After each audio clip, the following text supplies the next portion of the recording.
Well, we're going to be talking about credit bureaus and how they have affected the economy, whether positively or negatively.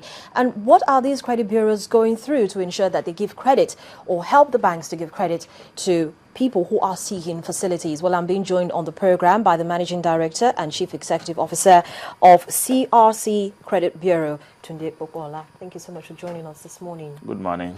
Well, it's been, 2 years since credit bureaus were actually welcomed into the Nigerian financial sector. But could you elaborate more on this? Because a lot of people know that credit bureaus, or as the name suggests, credit bureaus are supposed to facilitate credit either to the banks or to investing public. But really, what's it all about? Okay, thank you so much. It's actually been around 4 years now because the 3 credit bureaus were licensed in 2009, just around this time in May, June 2009. Since that time, we have been operating in the market. A credit bureau is just an infrastructure to assist lenders to be able to share information about borrowers. So what we do is collect information from all lenders in the economy who submit information about their borrowers so that when we put all this information together, they can have what we call credit history about the borrowers. What does that do? It assists them to throw out what we call haphazard selection, so they are able to now know where exactly should they be lending to.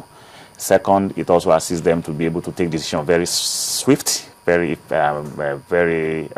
quickly, so that they won't waste time, because just accessing the information and know the credit history of such person will assist them to know whether to proceed immediately or whether to decline or whether to ask for additional collateral. Okay, so has this relationship, has it worked out very well in the last 4 years? Oh yes, when the bureau started, what we did is to start from the known to the unknown. The Nigerian banking system, commercial banks generally have information about their borrowers. So we started taking data from the commercial banks, and that was assisted by the central bank, who mandated them to also use at least 2 out of the 3 credit bureaus that are licensed.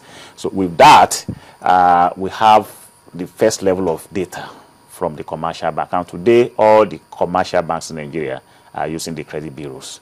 But beyond that, we've now moved on to other sectors. All the discount houses have joined, the microfinance banks are joining, mortgage banks, leasing companies, all of these are joining now. So what some of the bureaus are doing now is to now be looking for other data beyond data from the banks, moving to travel agency business, moving to pharmaceutical businesses, the retailers. These are all places where you can get additional data, because Nigeria relies heavily on informal lending. Exactly. So when you have a high level of informal lending, but the level of lending taking place in the formal lending sector is extremely very low in Nigeria. Quite a lot of consumers, quite a lot of SMEs who are supposed to be the beneficiaries of availability of credit bureaus tend to carry out a lot of their transactions outside the banking system. So the credit bureaus are now looking towards that area. But there are also issues relating to that. Yes, I was going to ask you, we've had so much issue about customers providing information. Yeah. Now, would you say that, well, like some have actually expressed concern over the quality of credit information from the credit bureau, that sometimes it's not as accurate as it should be, or maybe misplacement of facts? How would you react to that? Well, information gathering is very sensitive, and is extremely very technical. It requires a lot of, from where you are getting the information. First of all, there must be accurate information coming from there. So the banking system is where we started from. Basically, you need information on the demographics of the lenders, of the borrowers, pardon me. You need the information about the loans they have taken over the last 3 to 5 years. And so where you don't have information on demographics in the system, it becomes very difficult. So that's a part of the challenge you have. And that's why when we started, for the first 2 years, everybody was trying to work. Each of the bureaus were working with the Nigerian banks to be able to see how we can enhance the quality of data that are coming from that place. The banks themselves are not used to giving information on borrowers. They are used to sitting down face to face with their customers and negotiate and discuss issues relating to borrowing. But now you are moving to a situation where you want to depersonalize review of loan applications. So You can only do that when you have a lot of information. Now, apart from getting information from the banks, yeah. do you get information from probably the national database? Because there's also been called into question that the banks, yes, everybody or a lot of people are supposed to be going to the banks, but not everybody has a bank account, as has been revealed in a couple of times, that not everybody has a bank account. And so situations like that, how have you had to deal with those kind of things? Well, if you don't have an account with a bank, it's difficult. So the only way for us to be able to get information about you is now to go to non-banking institutions. And that's what we have started. For instance, quite a lot of leasing companies are operating very well in Nigeria, and they are lending to SMEs. They're making credit accessible to SMEs. We have that. A lot of microfinance banks are also in Nigeria. We have almost 1,000 microfinance banks in Nigeria. And these are institutions that also have information about borrowers, especially consumers and one-man businesses and micro businesses. So we're getting a lot of information from there. So we now move into, for instance, cooperative societies. Okay. Now, so when you move to cooperative society, you have a lot of consumer data to get from that. Yes, especially because most people that's like the middle to low income earning population. Exactly, and some of them don't even have account with banks. Some have account with banks, but they have only savings account, which is not what we are interested in. We are interested in credit. Okay, so this is where we are going now. Ability to penetrate the informal sector or not relatively sophisticated sectors and see how we can populate that data and see how, because we know people they have been borrowing. Nigerians have been borrowing one way or the other, but those borrowings are taking place outside the banking system, much more. The kind of credit you have in the banking system are, tilted towards the large, medium, large corporates. So when you have that, only few have access to the credit system in Nigeria. So credit bureaus have to think outside the box. Exactly. To see what so now you're going to have a lot of issues with credit defaulters. Apart from the fact that information is one problem, credit defaulting is also another issue. So how have you, as CRC, been able to manage that? Our job is to really be able to take out serial defaulters, to assist banks and lenders generally to be able to deal with that. So when you have access to our platform in CRC, for instance, you are able to see the performance, the historical performance of a particular borrower. So with that, you can say, okay, I've seen this guy, he's taken an auto loan, 24 months, but he's defaulted over 3 or 12 months out of the 24 months. So I'm not going to give him another loan, or I'm going to give him another loan with stricter conditions or with some level of collateral. So it assists you to take informed lending decisions. But if you keep doing that, at the end of the day, you can't have any other stricter measures to use to regulate the borrower anymore. So what are you going to do? Because you have to protect the monies, the funds. If not, it's going to be another case of here today, gone tomorrow. The money is here today, gone tomorrow. Or the individual is here today and he's gone tomorrow. So what are you going to do, apart from the fact that you might put in stricter measures by the second time if he's coming to borrow? For instance, if he took out an auto loan the first time and he defaulted on his payment, he's come to take a mortgage loan, and he's also going to, probably he has shown signs that he's going to default. What are you going to do to ensure that these funds are protected and the person doesn't keep going away with the money? Because it's going to cause more problem for us in the long run. You know that the credit bureau is a database. Once that facility, that information is in the bureau, who else will give you money?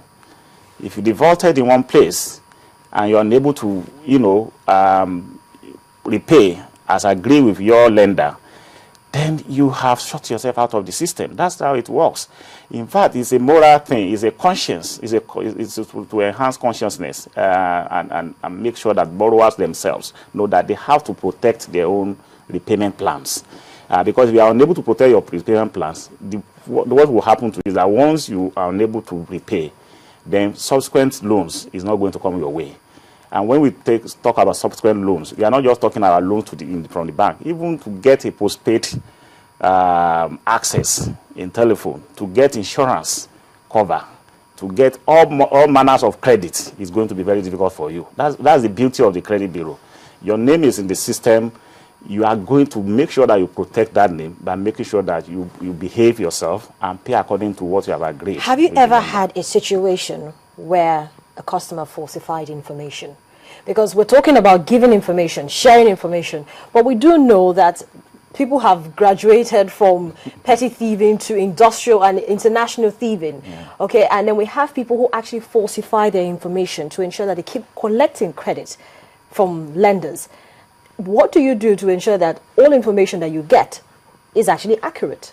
Well, we work seriously with the suppliers of information themselves. There's a lot of capacity building that we do, a lot of training, a lot of what are the things they should be looking out for in submitting data to us, so that they can also filter away those information that are not correct. Because it's a very serious issue. If you give us wrong information, then we bring wrong information and give wrong information to the general public who are using our database. So we've tried as much as possible to educate them. There are validation rules that you go through. The software tries to answer quite a lot of questions. Ask a lot of questions, and if those questions are not be able to be read, it doesn't accept those data. So you have a situation where a bank submits or a lender submits so much information, but a proportion of it is rejected because there's a question mark on those information. And so that is one way to deal with that. The other ways to deal with that is to ensure that lenders generally scrutinize the kind of information they are submitting, especially demographics information. Because easily every borrower can have access to his own records. And when they have access to their own records, they can dispute such information.